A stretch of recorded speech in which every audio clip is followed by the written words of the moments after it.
Welcome again, everybody, to WebChat with Minnesota Adult Education. Today is Wednesday, February 18th, and I'm really happy to be here with you all. Let's go to the next slide. As you can see, we have a pretty packed agenda today. We're going to kick off with a sponsor message from our host, Literacy Action Network. Thank you very much, Literacy Action Network, for hosting today's WebChat. We'll then we have some announcements. We'll talk about WIOA, the Workforce Innovation and Opportunity Act, and other federal updates. Then we'll turn it over to Caspian to talk about the hotline. We have some high school equivalency updates, as well as some discussion about grants, funding, and contact hours. Then we'll turn it over to Julie for transitions, and then assessment, and then professional development with Astrid. And then we'll still have time for your questions. So let's launch into it so that we can make sure we cover everything today and get to your questions. So just a reminder, this is our adult education team. We'll each do some introductions. My name is Brad Haskamp. I am the State Adult Education Director and Team Supervisor here at the Minnesota Department of Education. I'll turn it over to Astrid. Good afternoon, everybody. I'm Astrid Lyden. My pronouns are she, her, and I am the Professional Development Specialist with the team. And I'll hand it over to Haley. Thanks, Astrid. Hi, everybody. My pronouns are she, her. My name is Haley Swanson, and I'm the Grants Records Specialist with the team at Adult Ed. And I will pass it over to Jody. Good afternoon, everyone. My name is Jody Versa. My pronouns are she, her, and I am the Program Quality Specialist on the team, and I will hand it over to Julie. Good afternoon, everyone. This is Julie Dinko. I'm the Transition Specialist, and I will turn it over to Neil. Hello, everyone. My name is Neil Allard. My pronouns are they, them. I'm the Records Communications and Administrative Support Specialist. So that is our current team here at the Minnesota Department of Education that is focused on adult education work. Then let's go on to the next slide. And I will hand it over to our sponsors, Ann Trokel and Kaya Bergen with Literacy Action Network. Take it away. Hello, everyone. I am Ann Trokel, and I'm the Literacy Action Network President. And we wanted to remind you of some important things that are coming up. We are busy planning for Summer Institute 2026. This is a virtual conference that will happen on August 12th and 13th. We are accepting proposals until March 31st, and our keynote speaker is Amanda Longy. We are also accepting and looking for spotlight submissions for the MN ABE website. These are posted monthly, and you'll find a button where you can nominate a program or a practitioner. We would love to see more of those come in. And then I'll turn it over to Kaya, who will tell us a little more about our legislative platform. Hi, everybody. My name is Kaya Bergen, and I am co-chair with Scott Helland of the Legislative Committee for the Literacy Action Network. So we are excited to share that we have our legislative agenda for this year. You can read it in full in the link that's in the chat, but we are continuing to pursue our $10 million ask for an increase to adult education base funding. We're also putting in an ask for additional funding for high school equivalence testing. A lot of you got the email just this morning about the fact that we ran out of the general money and are going into a different fund now for it. So this is the money that helps make things like the GED test affordable. So we hope that you help get the word out about the platform, reach out to your legislators. In that vein, I also wanted to share that a lot of you might know that we've done Day on the Hill in the past as a way to invite programs to come to the Capitol and meet with legislators. We are going to be pivoting this year and focusing on Advocacy Week instead. So rather than having you bring students all together at the Capitol building, what we are asking programs to do is to reach out to your legislators, invite them to visit your program, or if that doesn't feel like appropriate at this time, for you to try and meet with them individually, get coffee with them, visit them at their office, and talk to them about why adult education is important and why we want to continue to fund it. And yeah, we will be sending out information about Advocacy Week. And so I ask that you keep your eye out for those emails. We're also going to have a social media campaign associated with it that we invite you to join us on. And the last thing that I'm highlighting is also we have resources for you to help your programs and your students and just to advocate kind of in like a more general way. Some of you, if you were at the Language and Literacy conference, may have attended our advocacy panel.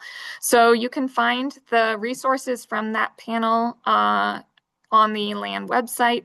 And then I just also wanted to highlight that if you go to LAN's website, we have a lot of other resources as well around Know Your Rights, around immigration legal resources, and different things like that that we just want to lift up to help support the field as we continue to navigate these times. So yeah, I will add those links in the chat that I mentioned in just a minute here. And as always, if you're interested in joining the Literacy Action Network, we are always looking for more members. You can check if you're a member on the website. And then also we'd love to have you on our committees. So thank you so much. And thank you to MDE for letting us do a quick little plug for these things. Absolutely. Thank you, Kaya. Thank you, Anne, for those important messages. Let's go on to the next slide and talk about some announcements. So first, I want to just give a special shout out to the entire field and to you also individually for the hard work that you've been doing. This has been a really difficult and stressful time here in Minnesota for our communities and for adult education, our learners, staff, and volunteers. You know, I have seen such passionate work over the last couple months in particular. Programs have really adapted quickly to help students learn. I'm seeing in the chat about how you're doing more online classes, how you're doing more high flex options, how you're adapting to students' needs. And I really appreciate the work that you're doing to help keep people safe and also even going way above and beyond to help ensure that people's basic needs are met. I've seen folks working on like, here's how we can connect you with food support and or other types of help. So thank you for all of this work that you're doing. This is so important. I really appreciate how much you serve learners and how much you serve Minnesota communities. Thank you and keep it up.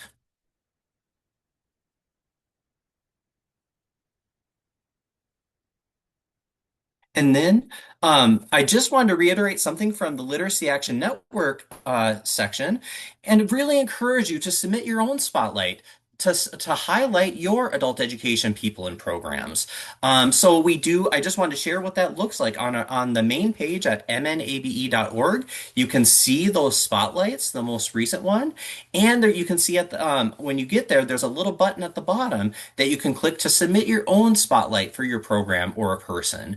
They have been really wonderful to read, and thank you for those that have submitted and written those spotlights. Please keep it up. I love seeing the amazing work and all of the action that we're seeing and activity that we're seeing in our adult education programs. And it's really helpful to take time to understand the stories, to hear people's experiences. So please continue to submit those spotlights. And thank you to Literacy Action Network to highlighting those and making this happen. This is outstanding. Let's go to the next slide.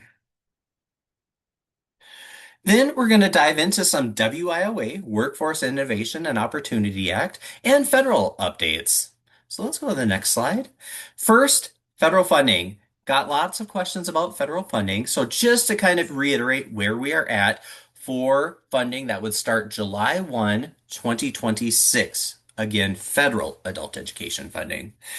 Congress has passed a budget bill, and this budget bill that includes adult education funding is called the Labor, Health and Human Services, Education, and Other Agencies budget.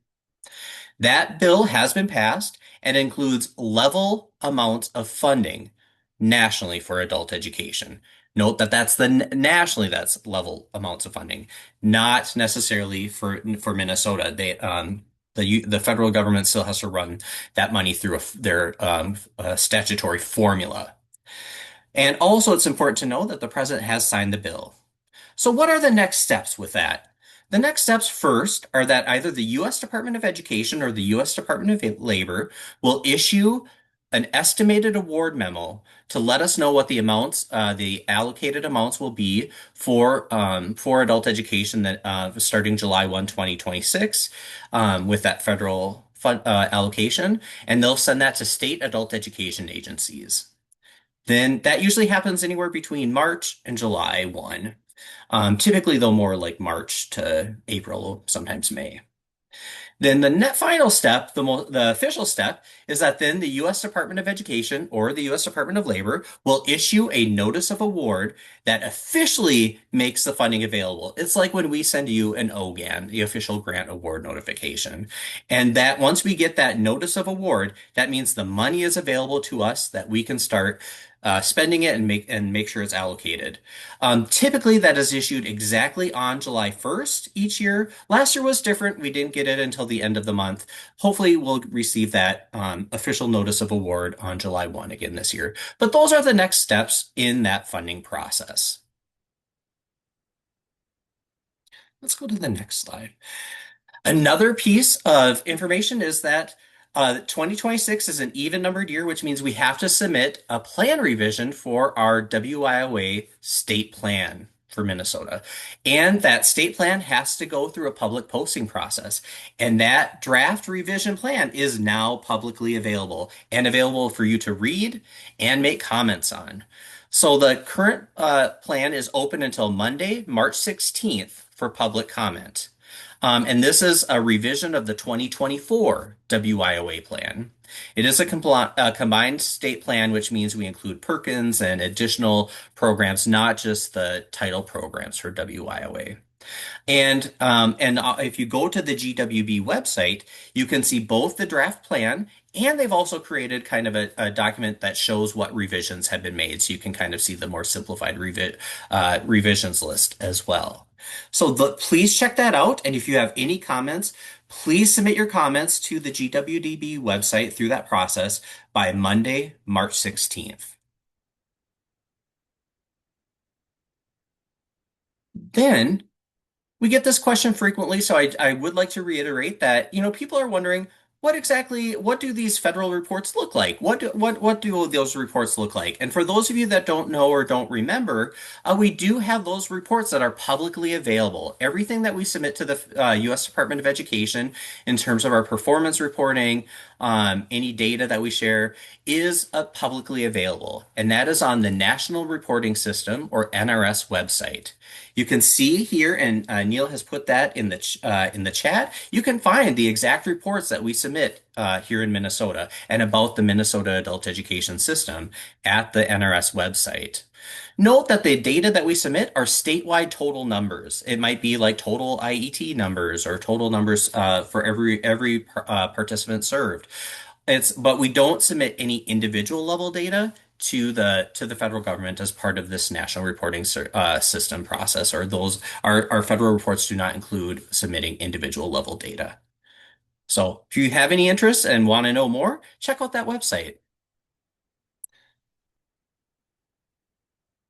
Let's go on to the next slide. So that is everything in terms of our WIOA and federal updates. At this point, I'm going to turn it over to Caspian to share some information about the Minnesota Adult Literacy Hotline.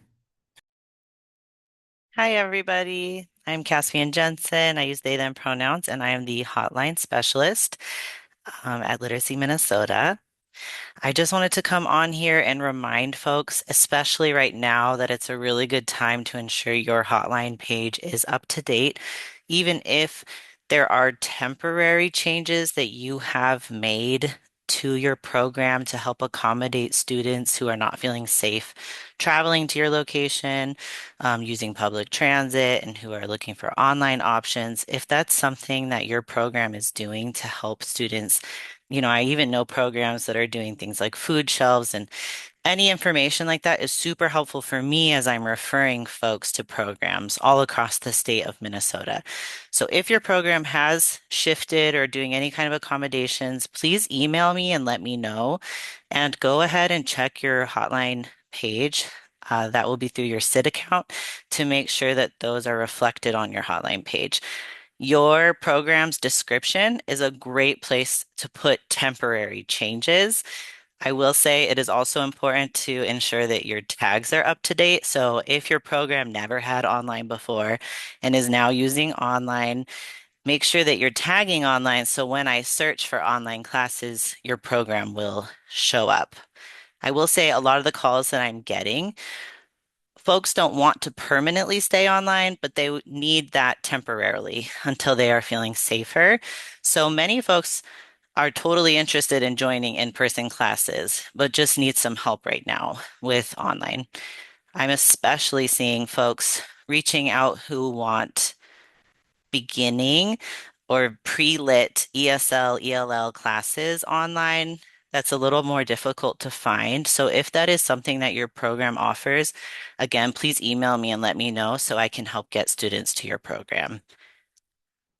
Another accommodation that is harder to find, online registration. If folks are just feeling completely unsafe even going to a program in person to register, I would love to know if your program offers something like online registration. If you need help figuring out how to update all of this information, there's a really nice 2-minute video that SID Support Jenny and Mary have created that goes over how SID feeds into the hotline and how you can update that information and keep it up to date. They also have a wonderful website with tons of answers to any questions that you might have. I will put all of these links as well in the chat afterwards. And I also wanted to point out that I will be doing a webinar with Jenny and Mary at SID Support on March 26th. In this webinar, we're going to really dig into how the hotline can best support your program. There is a lot more that I do beyond just answering calls and emails and texts, like doing mailings of flyers and pulling data for programs. If that's something that you're interested in, please join us for that webinar on March 26th. The registration link will be in the chat. And lastly, I just wanted to talk about we recently created a subcommittee that is going over the hotline once again. We want to make sure that our class subjects remain relevant. We want to ensure that ABE staff, learners, and I are all on the same page with how to best utilize the hotline. So please keep an eye out for those changes. I send out a newsletter for any changes like that. If you're not on the hotline newsletter, email me and I will be sure to add you to that newsletter. Thank you so much. Thank you, Caspian, for sharing this important information and all for for all the important work that you do to help connect learners with the right program. I appreciate that so much. And to have the statewide hotline is just such an important resource. Okay, let's go to the next slide. Now we're going to talk about high school equivalency updates. This is Brad again sharing. Uh, Note that MNHSE free has run out. The funding for that has run out. That means we do no longer have state funding available for free GED or HiSET tests. However, we do still have funding available for a partial discount. And so we have new codes that were emailed out this morning as well. They're also on the GED it is also on the GED website. So please share this code with your learners to get up to $40 off per tester. With GED, we're going back to the MN GED 10 code, and that gives the individual $10 off per subject test, and it can be used a max of 4 times. By that individual.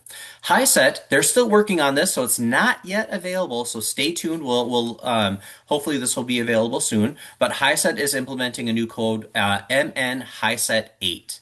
and that will be $8 off per subject test, and that can be used up to 5 times per tester since there are 5 subjects in the high set compared to the 4 subjects in the GED test. So please share these codes with your learners, but stay tuned on the high set one. That one is not yet available. Let's go to the next slide. Also, we would love to hear your inspiring stories from about GED or HiSET, anything about testers, graduates, teachers, your test centers, your prep programs. If you have any inspiring stories that you would like to share about your GED or HiSET work, please share with us. You can send those stories to Neil Allard, and we have their email on the screen here, and it's also in chat.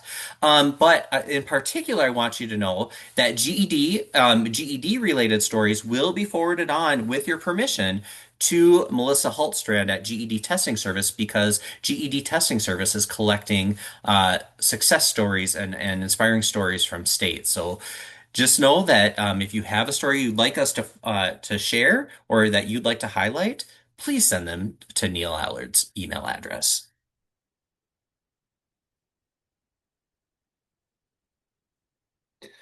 And something that's coming in terms of the GED work. So GED Testing Service is working on updating the coloring score. Right now, remember, like with GED test scores and GED Ready, you'll get either a red, yellow, or green. Like they are in those 3 categories. Green means you're ready, that you're likely to pass for the GED Ready. Yellow means uncertain, and red means not yet ready, more or less. However, they've realized that those colors are not great for people with they're not great for accommodations, especially for people with different types of color blindness. So they are in the process of testing a new color scheme. They're looking at more of a blue-purple colored scale. And to do this, they have selected a group of testers across the US, none of whom have selected a specific prep center in their account to get a sense of whether or not they should update this scoring scale to these colors. So they're trying it out, seeing what works. So if any of your students see this on their score reports, they should not be alarmed. It's not because it's part of this experiment that they're doing with some specific testers. Just stay tuned. And if you hear anything, I'd be curious to hear what you hear about with those colors that they're experimenting with. Let's go on to the next slide. One other update that GED Testing Service wanted us to share is a reminder about who needs to be the guardian to present ID for someone who is testing OP, online proctored, if that individual is under the age of 18, which would be 17 here in Minnesota. So who can serve as a legal guardian for those underage OP testers, for those 17-year-olds? And the answer is actually more inclusive than I realized. It's anyone above the age of 18 that can do this. 18 or older. They just need to show a valid driver's license to the proctor during the break check-in. And so far, it could be like an educator, a program coordinator, other program staff, manager, could even be a friend.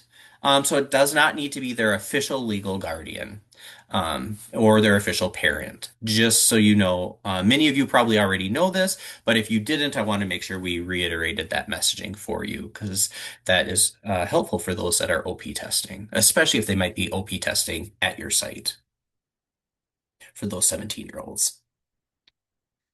All right. Well, at this point, we're going to talk about grants, funding, and contact hours, so I'll turn it over to Jody. All right. Thank you, Brad. This is Jody. And yeah, let's talk about money. So first of all, some good news. Like last year, we have a small amount of additional federal adult education grant funding to distribute. And so there will be small additional awards that will be made to all consortia that currently receive federal funding. We know we have a couple consortia that don't receive federal funding, so unfortunately, those consortia won't be able to get this. But for everybody else, You will be getting a small additional amount. It's a little smaller than what you got last year.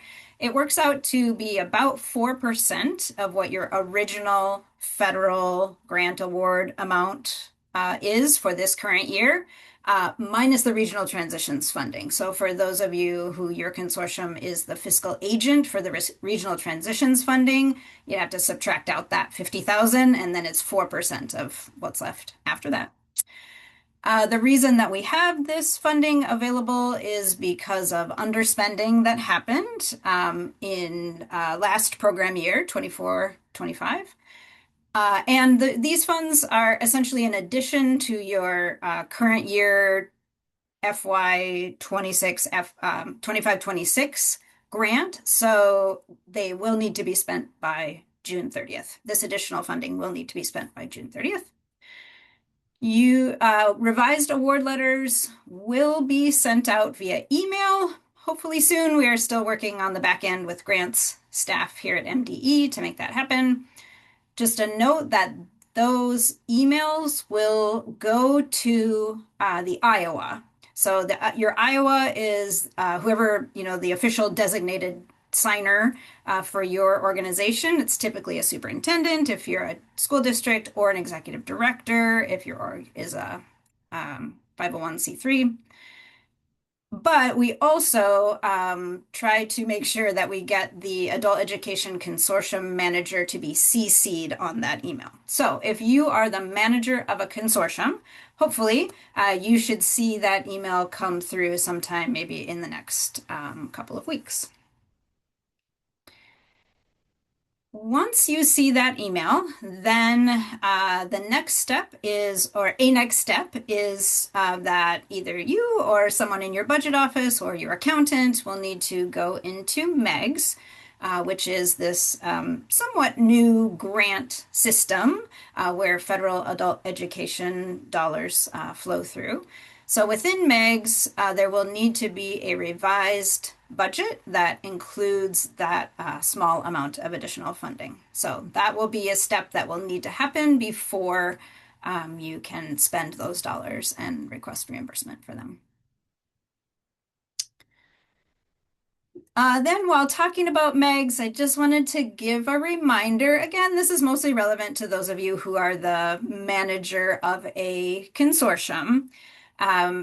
So within MEGS, which we are now in the second full fiscal year of dispersing these federal funds through MEGS.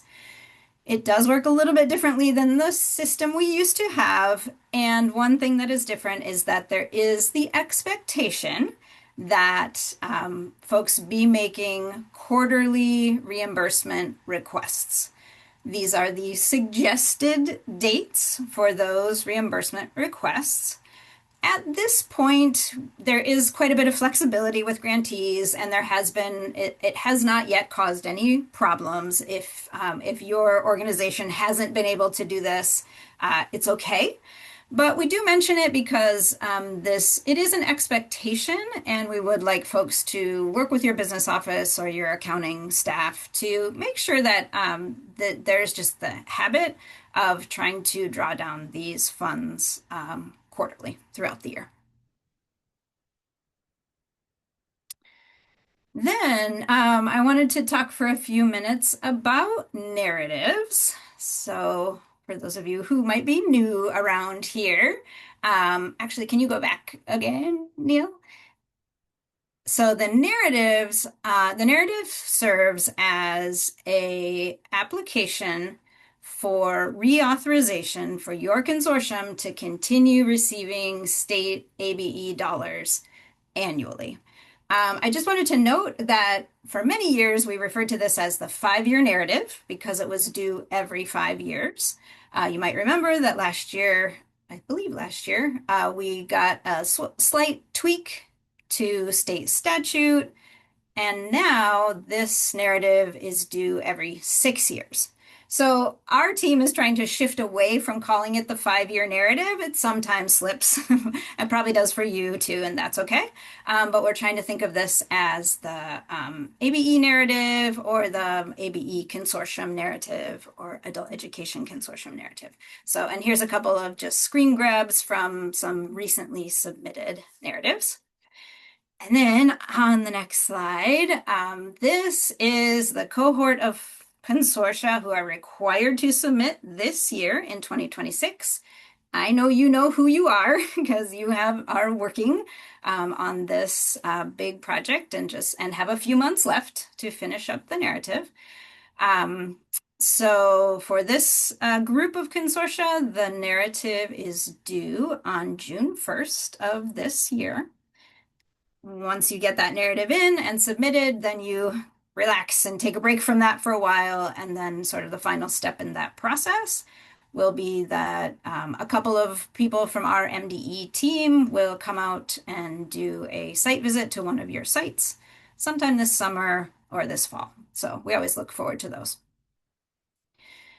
Then the next group that I kind of want to talk to is the 2027 narrative cohort. So this group of consortia in the blue box on the right here, you all are the ones who are on deck, so to speak, for submitting the narrative.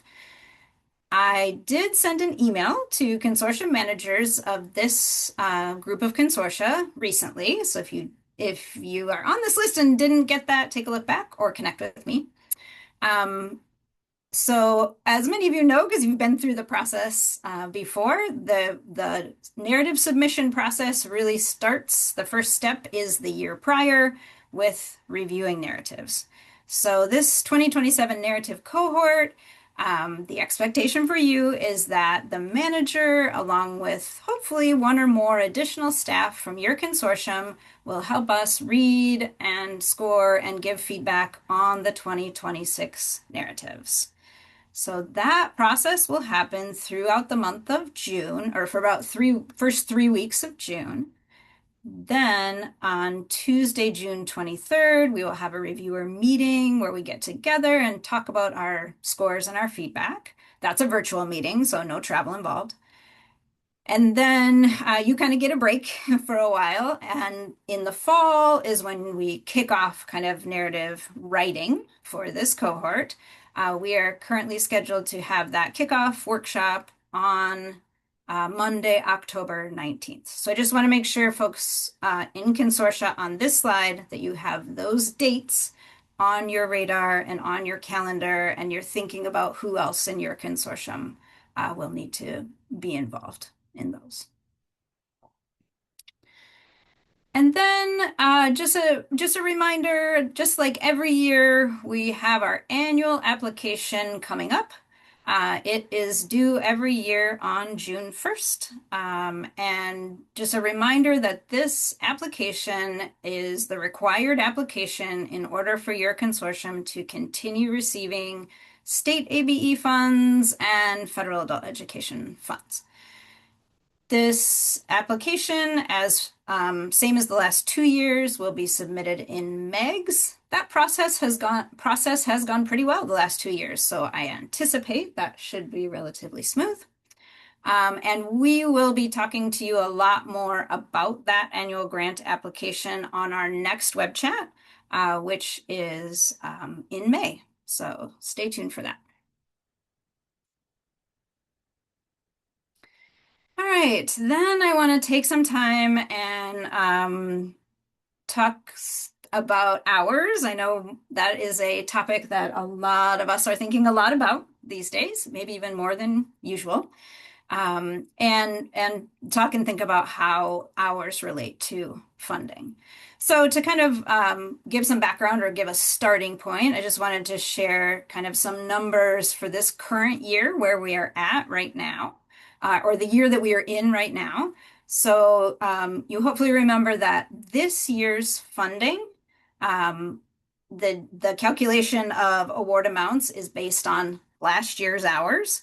So hours from the contact hour reporting period, which is May to April, for 24-25 Those hours are used to determine the current year's funding, right? So in that contact hour reporting period, there were roughly 4.3 million contact hours statewide for that 1 year period. For this current year that we are in, FY26 or 2025-26, there is about $55.5 million as the total amount of state ABE funding that is funding our system this year. And in this year's grant awards, the contact hour rate, so the amount per contact hour, is $8.82. So that's kind of the starting point. That is where we are at right now. So then let's take a look at kind of what we know and what that might mean looking forward, or what information you can use as you think about and plan for finances for the upcoming year. So this is an update on statewide contact hours. Important to note, this comparison is comparing May to December. So that is an eight-month period. That's the first 2/3 of that contact hour reporting period. And if we just look at that 8-month period, we can see that if we compare 2024 to 2025, we are continuing to see overall a growth in contact hours. So currently that growth shows at about 6.5% growth. Over the last couple of years, we have been consistently growing over the last few years, ever since we started coming back up out of the COVID low point. However, we have seen the rate of growth slow down. So at this point, a year ago, when I was giving you this update a year ago, we were looking at about 10% growth. So I think it's just interesting to note that we are still growing, but we're not growing quite as quickly as we were a year ago. So yeah, go ahead on to the next slide. We all know and realize at this point that January was different. January, for many reasons, right? January has been a really difficult month. We know that events that are happening here in our state are deeply affecting our communities, our adult education students, our staff, our programs. And of course, the data reflect that. I think no surprise, right? So when we look at contact hours, if we compare 2026 January to January of 2025, there is a pretty big decrease. Currently, that comparison shows a decrease in hours of over 17%. So note that's just comparing that 1 month. So the month of January in 2026 compared to the month of January in 2025. Small asterisk, that could probably is at least a little bit of an undercount because as you know, programs have the entire month of February to get January attendance in. So it is quite possible, quite likely actually, that there's still some hours that have not yet been entered. However, probably the majority of hours for January are in. So it's possible the decrease could be a little bit less than that. But definitely this shows that there was a significant decrease in hours in the month of January. When you put that data together with the data I just showed you, so if we add January in and we compare May to January for this current contact hour reporting period to May to January the previous year, that increase goes down to about 3.5%. So remember, if we just compared through December, we were seeing 6.5% growth. Once we add in January, that growth decreases to 3.6%. So at this point, we are still ahead of where we were in terms of contact hours at this point in the year compared to last year. But definitely January has taken a sizable impact, or has had a sizable impact on the amount of growth in our state. One thing we did look at this data, at the hours data by consortium, or Jenny helped us to be able to see those numbers. And we definitely, what you can see when you look by consortium is that it's hard to make any generalizations about which consortia have seen a decrease in hours and which haven't. Definitely not all consortia are seeing a decrease in hours in January, and some consortia are seeing far more than 17%. We couldn't really see any trends in terms of Metro versus Greater Minnesota, and we don't know to what extent some consortia may still have January attendance that they haven't entered yet. So definitely we can see January is having an impact. It's a little bit hard to make any very broad generalizations about what that will mean for the future at this point. So what to acknowledge, even though we can't quite yet predict exactly where hours will end up, where funding will end up for last year, we do acknowledge that it causes stress and anxiety to see a decrease in hours, and we know many of you are in that situation. So just a couple of thoughts to keep in mind as you are dealing with that somewhat, stressful situation. Remember that this big disruption that happened, maybe still is happening. We don't know. I think we'll only know that in retrospect, right? This disruption comes about 2/3 of the way into the year. So, just remember we had 8 months before this big disruption. It's not the beginning of the contact hour reporting period. And as I mentioned, these disruptions, the disruption in hours, the decline in hours in January, definitely there seem to be consortia across the state that are affected by that. What that likely means is that it will affect the total contact hours statewide, not just for your consortium, but statewide. And remember, when the total amount of contact hours go down, essentially the most simple way that affects your funding for the next year is that the contact hour rate will go up. So just keep in mind that because this had a significant impact, because it impacted a lot of consortia, it may kind of come out in the wash. You may have somewhat fewer contact hours, but each contact hour may be worth a little bit more. So keep that in mind.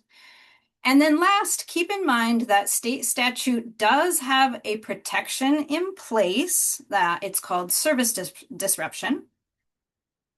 And this protection is it can be used if there is a consortium that is looking at more than a 10% decrease in contact hour revenue. Especially for circumstances outside of the program's control, which I certainly think things that have been happening in our state recently are definitely outside of any of our control. It's good for you to keep in mind that this exists and that it may be useful if your consortium is seeing a major, or ends up having a major decrease in hours and therefore in funding. However, it is too soon to know whether any of you listening would meet that criteria, whether any consortia in our state will meet this criteria, because as I mentioned, it's possible that this could sort of affect the entire state in a way that nobody would see a 10% decrease. So really, in order to know whether or not service disruption is a possibility for your consortium, we have to wait until we run an initial calculation of next year's aid in June. So as we get closer to June, if it looks like that might be a possibility for folks, we will definitely continue talking about that. And yeah, I just want to address the question in the chat. It has to be a consortium, not a program for service disruption. That is correct. Mostly correct. Service disruption in state statute does apply to a consortium. There's some vagueness about statute language.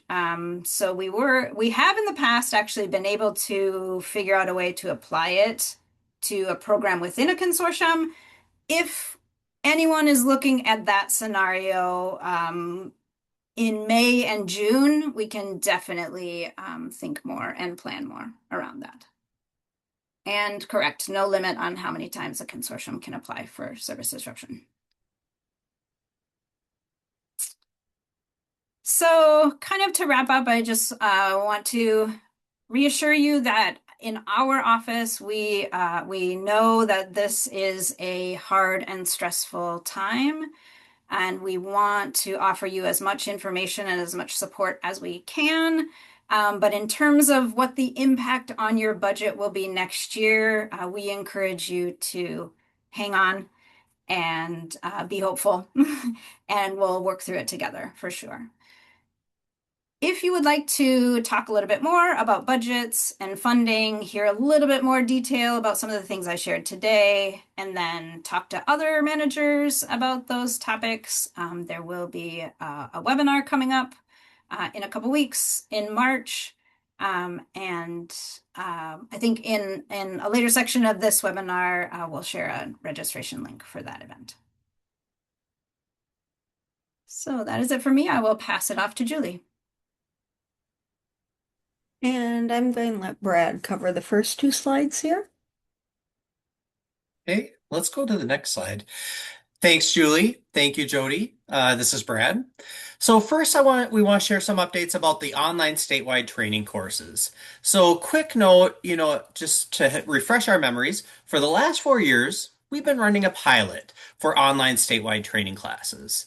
And throughout this pilot, we've been learning a lot and working with Carly and Atlas folks, working with all of you that have been offering the courses, working with all of you learning from all of you that have been referring students through the courses. And just noting, we want to share with you that we are ending this current pilot model for funding starting as of June 30th, 2026. Instead, based on the lessons we've learned, we're actually going to implement a new model that can hopefully expand the number of specialized and training courses that can be available throughout the state.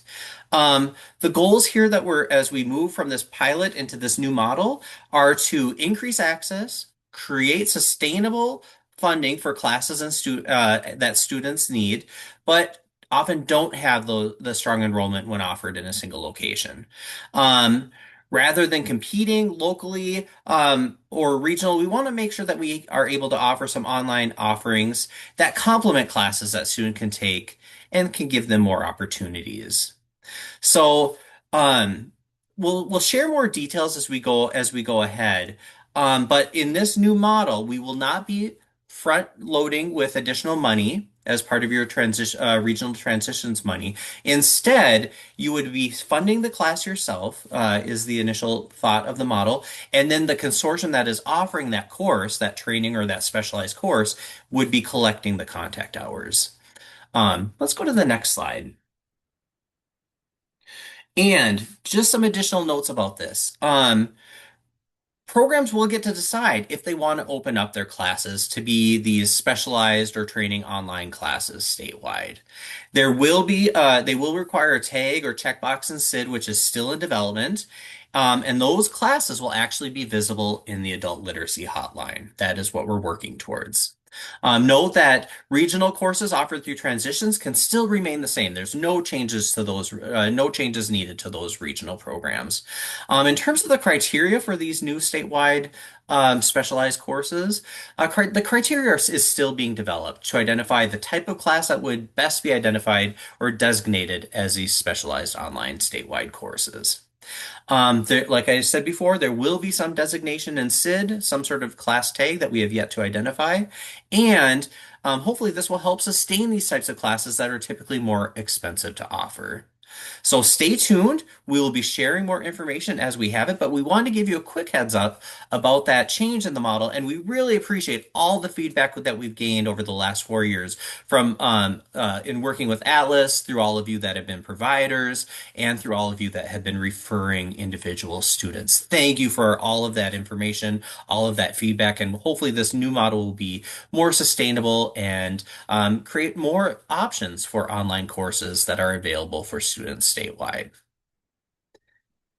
Anything else that you'd change or anything else you'd add to that, Julie? Nope, I think you covered it. Thank And you, I just want to give Brad. a special thank you to Julie for helping to kind of lead that pilot over the last 4 years. Thank you, Julie. Yep. Any questions people may have, they can just put in the chat. Um, I want to move on to ability to benefit through the Minnesota State Colleges and University System. They received a grant about 2 or 3 years ago to develop a statewide plan for the Minnesota state system to create a ability to benefit plan. And with that plan, they worked specifically with adult education programs to try to get this implemented and off the ground. We got permission. It was extended for another year, but we need participants. The issue has been that the adult basic education students that enroll in this actually end up completing their diplomas before they start taking the college coursework, and so they don't need to leverage ability to benefit. There are other states across the nation, Washington State, Wisconsin, that use this heavily, the state plan ability to benefit for adult learners. That's what we're trying to implement in Minnesota, and we're just having a little bit of difficulty trying to target or find the right population for this. So again, I'm asking if you're one of the adult ed programs that currently work with the college on ability to benefit, I am asking that you check with your college contact to ensure that they submitted an eligible career pathway program to the Federal Department of Education. In order for this to continue and for your college to continue using ability to benefit through the state plan, they needed to submit an eligible career pathway. And I think we're just learning that some of the colleges have not done that. So the next slide shows which colleges have been working with this in the past and were part of this original ability to benefit pilot. So if you see that one of the colleges you work with is on this list and you are the contact, the ability to benefit contact, please just check with them. And if you could email me and let me know that yes, they did follow through and submit a plan, or no, they didn't, I would really appreciate, or submit a pathway plan, I'd appreciate it. And the next slide just verifies the process for them. Again, we adult education cannot submit these eligible career pathway programs. It has to go through the post-secondary institution, and it needs to be submitted to the Federal Department of Education through their e-app. So please just check to make sure that was done. It was supposed to be done by January 1st. And as I mentioned, we're only finding out recently that some colleges did not submit an eligible pathway. And then keep this in mind if you're working with students that are close to finishing or getting their GED or close to um, adult finishing adult diploma and are really interested in going to college and getting like a short-term credential or something in that area, and they're near one of the colleges listed. Keep them in mind because this is a great way where they can work on finishing up while still enrolling in college. And so we would be looking at probably summer semester or summer courses or starting in the fall for next year. Next slide, please. Recredentialing pathways, RCP, for internationally trained professionals is again another fairly recent pilot, and this comes out of the Department of Employment and Economic Development, DEED, out of the Office of New Americans, which was a recently established office. They received funding to help people who have been internationally trained. They received their training overseas, and they're trying to get into either the healthcare, the engineering, education, or information technology fields here in Minnesota. Sonia Davis is a program manager at the Office of New Americans who's working on this particular project. So just so you know who she is. And then the next slide uh, gives you a little more information about what needs to happen. And we realize that this might not be the best environment to be kicking off a training like this. So we're asking for real minimal information, just like the first name of the individual, their phone number, and if they need language assistance, and if so, in what language. And so if you can work with your intake assessment staff, the frontline people who are doing intake to help identify who some of these individuals might be, we really want to get them into their fields of study. All you have to do, or all the intake staff would need to do, is use the email above on this slide, email the name, the phone number, and language assistance needed. 2 career force employment counselors have been tasked with helping these individuals and connecting them to the resources that they need. Again, this is a pilot. We're just starting off and we're figuring out how we can help people. There is funding and resources available, whether it's paying for credit for prior learning, having their transcripts looked at, and applying credits to, comparing them to what they need here in the United States. Those are all services that they're trying to provide to these individuals. In the next slide, so what I did is I just pulled data out, or asked Jenny to pull data out of SID. And these numbers are high, and I know not every individual would be likely to be good candidates for this program, but if I picked the top 10 programs and I put their numbers, so those are the number of students who have been educated outside of the US but have a post-secondary degree.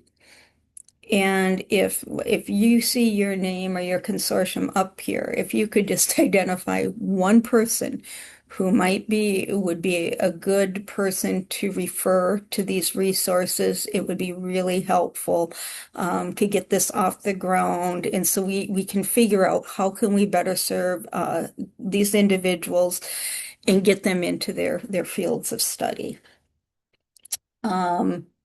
And with that, any questions you have about that, just put in the chat. But I'll turn it over to Carly Voshell with the transition specialist at Atlas to talk about a really exciting employer engagement toolkit. Thank you, Julie. Hi, everyone. This is Carly Voshell from Atlas. I am the Adult Career Pathways and Transitions PD coordinator. And in this transitions update, we've really heard like a little bit of everything from different partnerships that are common and critical in ABE transitions, working with colleges, working with training and workforce development agencies. And this slide is focused on partnering with employers, which I don't know about you, but for me, this is kind of one of those really intimidating, like, how do you start a conversation? How do you explain in words that would be meaningful for an employer, the benefits of collaborating with ABE? That was kind of the motivation when I developed this employer engagement toolkit. And what it is a resource that has 4 customizable flyers available to you. They're in Canva, and if you have used Canva before, you know how wonderful and easy it is to use. But if you haven't and you're new to Canva, I do have a tutorial available. This would be a great reason to learn how to use it. But the idea is that you click on the flyer and you're able to customize it. And what that means is you are going to add in the name of your ABE program, the logo. You might have a QR code that brings you to the website. You're going to customize that part of it. You can also change the colors, the tagline, and even the wording on the flyer. But I do want to mention that the wording here on all 4 of the flyers is really different than what we're used to seeing on the many flyers that we have in ABE, where the audience is typically like pulling in that prospective student or explaining different classes to staff and volunteers. Here, the audience is employers. So you're going to notice like there's a different tone to it. There are different words. Phrases like return on investment that, I've never really used before, but we wanted to make it meaningful for employers. So it's not just about like, hey, if you come in and do some mock interviews, it's going to feel really good. It's more about what are the benefits for your company in terms of brand recognition and things like that. So please take a look at those resources. If you are wanting to dig in a little bit more with some more background or exploring possible workplace literacy projects, I would encourage you also to check out the recording when we debuted this toolkit at the end of 2025. It was a part of this webinar that's called Getting Started with Workplace Literacy. So this slide has the recording link there as well. And that's it.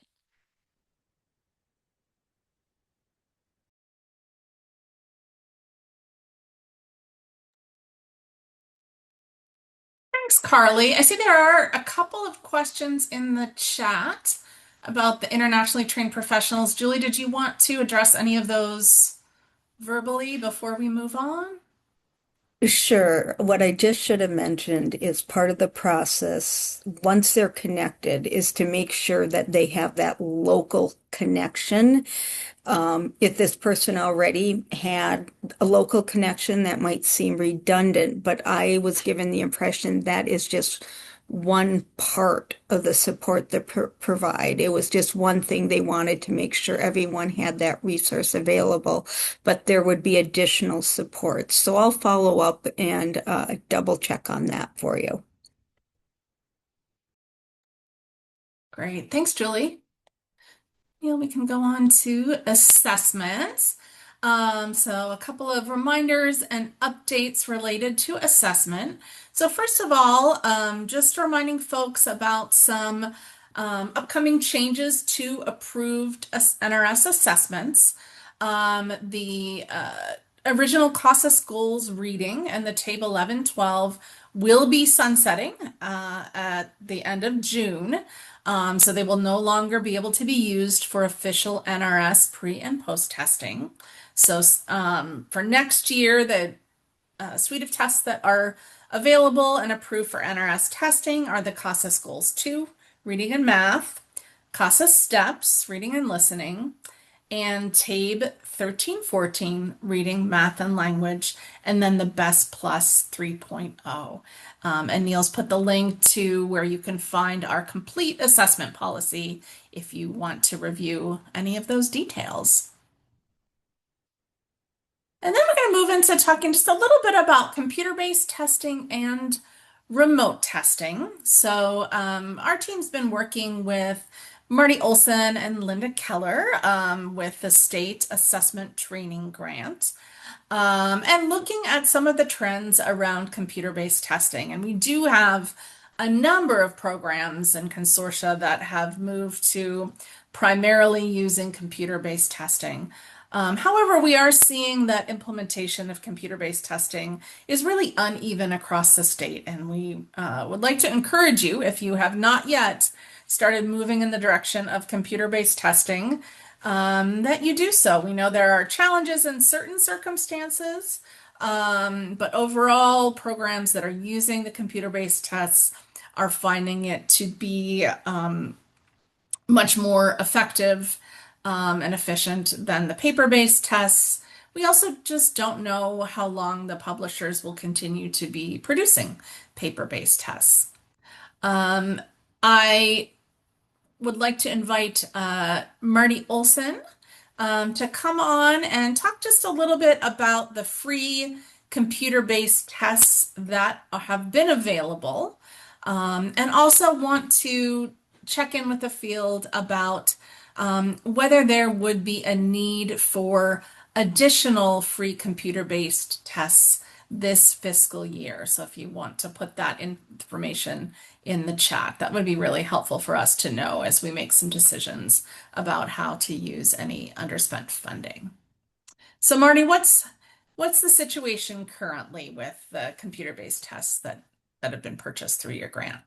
Okay, so as you can see here, the CASAS tests were all handed out last fall. That's the way CASAS likes to do it. You know, everything that we've purchased, they like us to distribute at one time.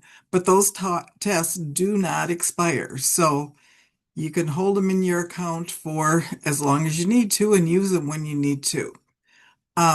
We will be sending out a survey, yeah, probably in April, to find out your interest for next year. We don't know yet how much money is going to be available. And the state at this point is not expecting to totally support all of your online testing or computer-based testing. But we certainly do want to help you, especially to those programs who have not yet implemented computer-based testing.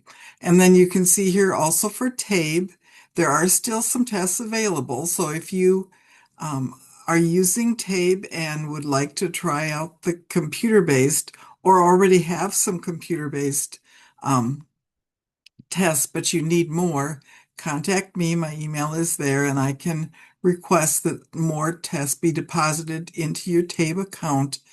Just remember that TABE tests are only good for 1 year from being dispersed into your account. So don't load up on them. Just ask for what you think you'll need, and we'll hold on to them. They don't age, so to speak, when they're sitting in the state account. So we'll hold on to them until you're ready and need to use them.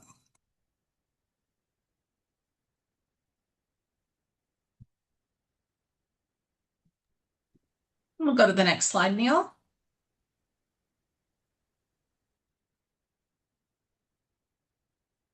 Did you want me to talk about this, Esther? Yes, that would be great, Okay, Marty. Tell us about the sure. Remote Assessment Hub. Okay, well, we have implemented a pilot for a remote assessment hub. You can see some information about it here. Who is generally eligible to take those tests. Right now we're doing CASAS tests only, and there is a reason for that. We'll talk about that more on Friday when we talk about more specifically about the assessment hub. We do, at this point, the pilot was set up to test students who've previously tested, done a computer-based test. The point with that is that we want students who are able to do the online testing or the computer-based testing. We're looking at all ABE, ASE students and ESL students, NRS level 4 or higher. There's a question on that, and we have talked about implementing testing students who may be lower than that NRS level 4. So those are some things we'll talk about on Friday. It's really hard to get into all the ins and outs of that at this point in time. As far as the program, you're responsible for making the referral to the hub, providing requested information about that student, and then being sure that that student is able to test online.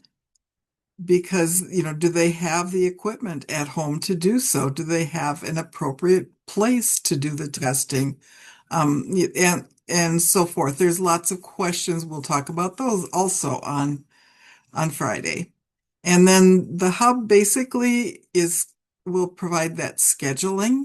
And then the student schedules their tests through the hub. And then they will get reminders to remind them, you've got this test coming up, just so that they don't space it off. The testing is free. We have trained proctors. These are Minnesota people who have previously been trained to proctor tests. And so they're very well prepared to test your students. And then you will get the completed test information and reports that would be available to learn more about the student's success on the test.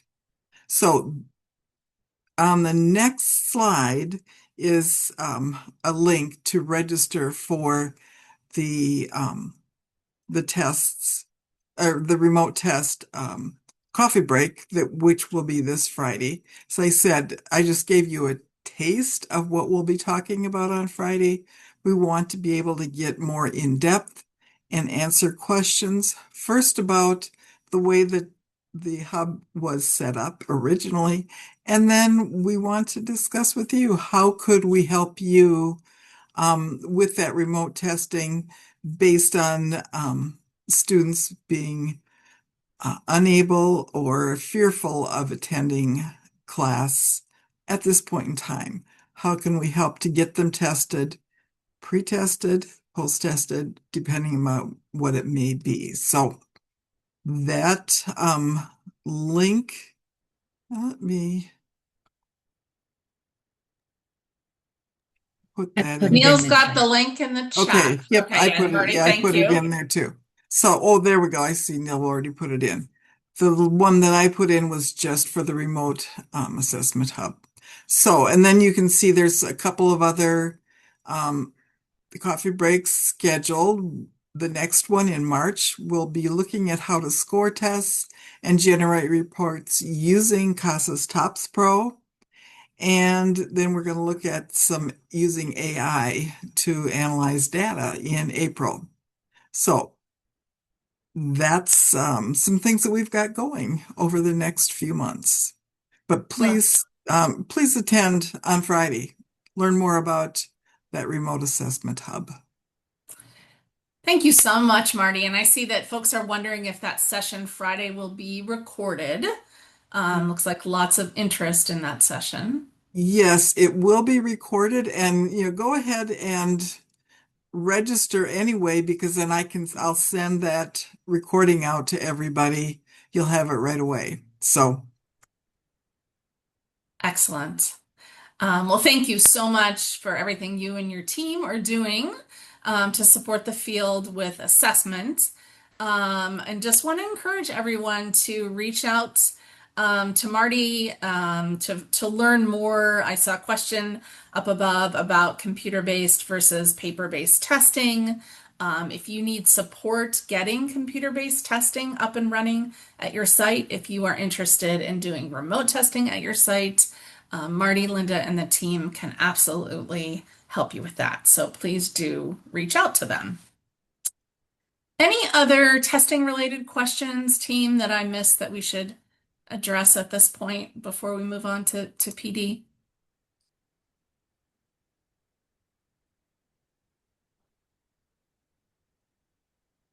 Okay, great. Thanks. Let's move on to professional development, and then we are going to have some time at the end of the session here for any other questions that are coming up.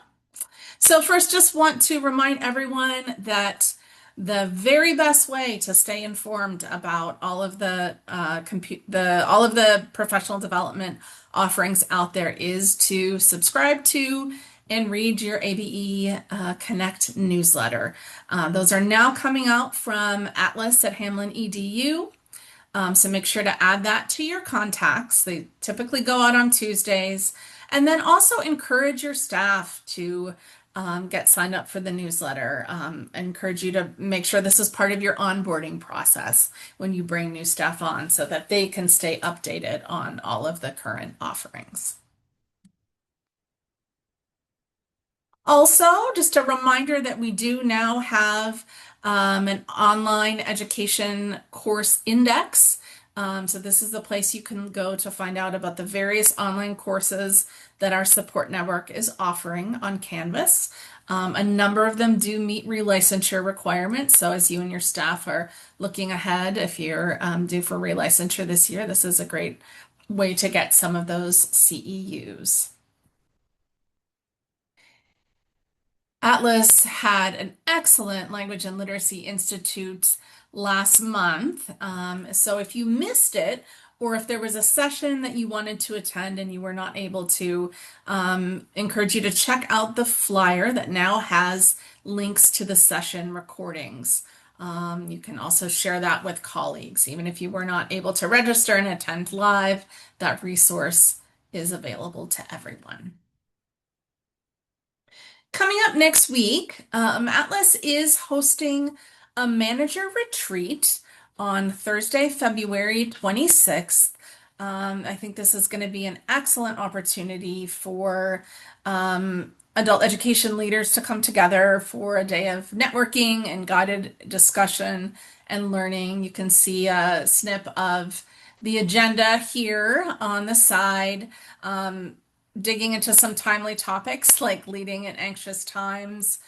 Plenty of time to connect for both open networking and guided discussion around key topics. If you have any questions about that, you can put that in the chat. Carly and Lindsay from Atlas have been doing a lot of coordinating for that event and can answer your questions. Registration is still open through this Friday, so encourage you to register if you've not done so already. Just to note, though, that the deadline for requesting lodging has passed. As Jody mentioned in the section about grants and funding, there will be the annual Atlas budgeting webinar for administrators. So coming up on March 3rd, this is a chance to first hear some funding basics from our team. Jody will dig into a little bit more about the various funding components and scenarios. And then the bulk of the time will be an opportunity to connect with other adult ed managers about how you are approaching planning and budgeting strategically for the coming year. So that's always a really interesting and helpful discussion to see how others are approaching that work in a timely way. Another leadership opportunity coming up this spring on the next slide is the Leadership Book Club. So Atlas hosted a leadership book club last year, focused on Brene Brown's Dare to Lead. It was an excellent opportunity to have some accountability around reading a book and then connecting with others about how to apply it to the adult education context. So this year, the book that's been chosen is Cultivating Genius, an equity framework for culturally and historically responsive literacy. It's a series of 3 meetings. You're encouraged to attend all 3, but even if you can only make a couple, go ahead and register. The first one is kicking off in just a couple weeks on March 4th. Our colleagues at Literacy Minnesota on the digital learning team have been busy, as we've been talking about and we've seen in the chat, and we know that lots of you are quickly trying to adjust your programming to reach those students who are not feeling safe, not able to come into class, and making some rapid shifts to online and high flex teaching. And our team over at Literacy Minnesota is working hard to make sure you've got the resources and the training you need. The first resource here on the slide and in the chat is a one-stop document that Elizabeth Bennett and the team has put together around distance and remote learning support. So lots of great resources there, links to recordings, slides, all kinds of things that even if you have been doing online and remote instruction for a while, that you may find useful. There's also a couple of different online and HyFlex trainings happening. So coming up on March 12th, a training on using ed tech tools and instructional practices in online and HyFlex teaching. And then kicking off this Friday is a HyFlex teaching study circle. That will have rolling admissions. So even if you're not able to attend this Friday, if you are offering HyFlex teaching and would like some support with that, either you or your teachers, encourage you to join. And the registration for that is in the chat. And then finally, just encouragement again to reach out to the digital and distance learning team with any requests that you have for training, guidance, consultation around all things digital education. They are there to support you. They're also offering some ongoing training around using AI in adult education. So there was earlier this year an AI crash course. Those recordings and resources are available on the YouTube channel. And then coming up in April, there will be an AI level 2 course with a couple of different sessions. So watch for that registration coming. Again, watching your newsletter for that info. The Teaching Numeracy to Adults mini cohort is going to be offered again next month. Applications are open through March 3rd. This is an opportunity that is available to a wide audience. So obviously instructors, but also administrators who are looking at how they can design their math programming, support their math teachers. And this is also appropriate for those who teach solely math or those who don't yet teach math and would like to start. It's an excellent opportunity to really dig into some of the key math shifts and practices, resources, and thinking about the relevance of mathematical thinking in the real world.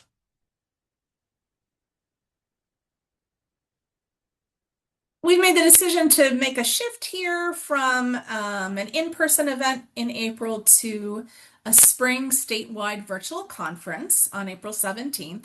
That will be a full-day event that is open to everyone in the state. We're anticipating 12 concurrent sessions on a wide range of topics, lots of opportunities for relicensure. Registration is open now, and we anticipate that details on the sessions will be up there soon. So stay tuned and hope that you will join us for that event.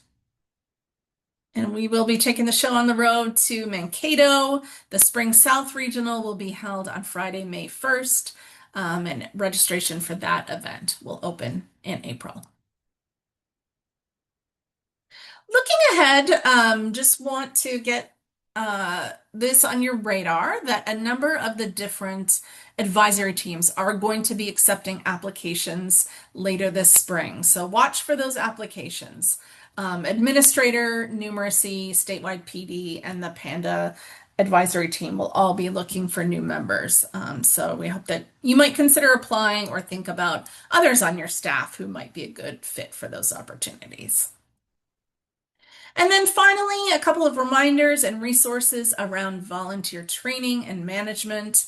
When we worked with Literacy Minnesota to review the required training reports that you submitted with your August data submissions, we saw that in some cases, it looks like programs are not entering all of the training that their volunteers are participating in SID, or they may not be entering those correctly. So just a reminder that according to our training policy, all volunteers do need to receive training 12 hours if they are leading instruction, 4 hours if they're supporting in the classroom. And then all volunteers after their first year of volunteering do need to receive 2 hours of ongoing training each year. So the link to where you can find that policy is in the chat, as well as a link to learning about the various training opportunities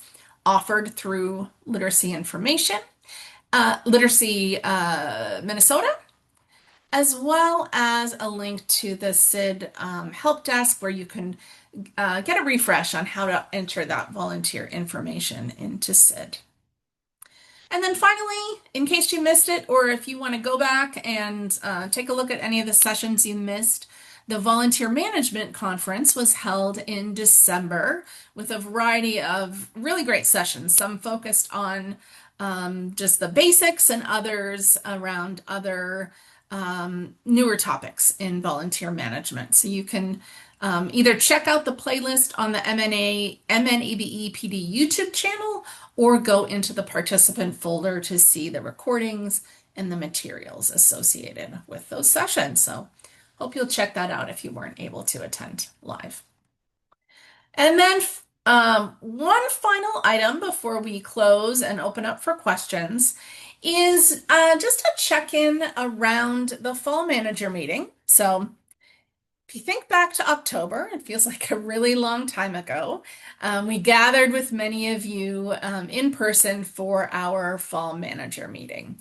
And we wanted to take this opportunity to check in again about how you may have applied information that was shared at that event, whether you've connected with colleagues around topics that were discussed. We're working really hard to have some continuous evaluation of the training that we're offering and continuous improvement around that annual event. So Wendy is going to launch a poll here for you to reflect on what you may or may not have done with that information since we met in October. As a reminder, we focused on system outcomes and funding and policy in our large group session, and then you had a lot of time that day for breakout discussions with similar programs and consortia. I'll give you just a couple minutes here to answer this quick poll, and you'll need to scroll down to see all 4 questions.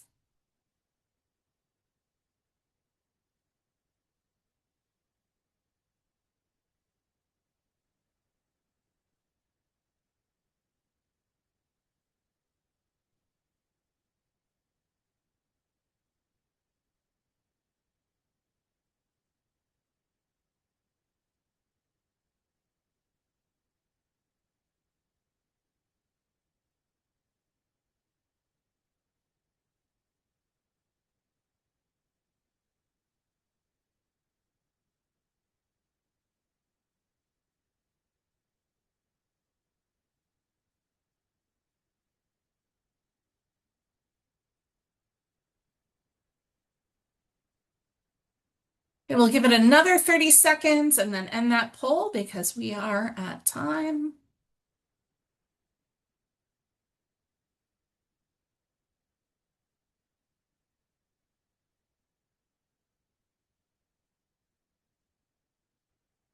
Okay, let's go ahead and end the poll. Thank you everyone for your feedback.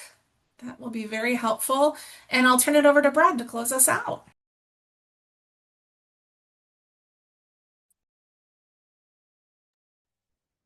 Thank you, Astrid. And thank you everyone for participating in that poll. That's really helpful to help us to continue to make sure that the fall manager meeting meets your needs and actually that it actually has a long-term impact.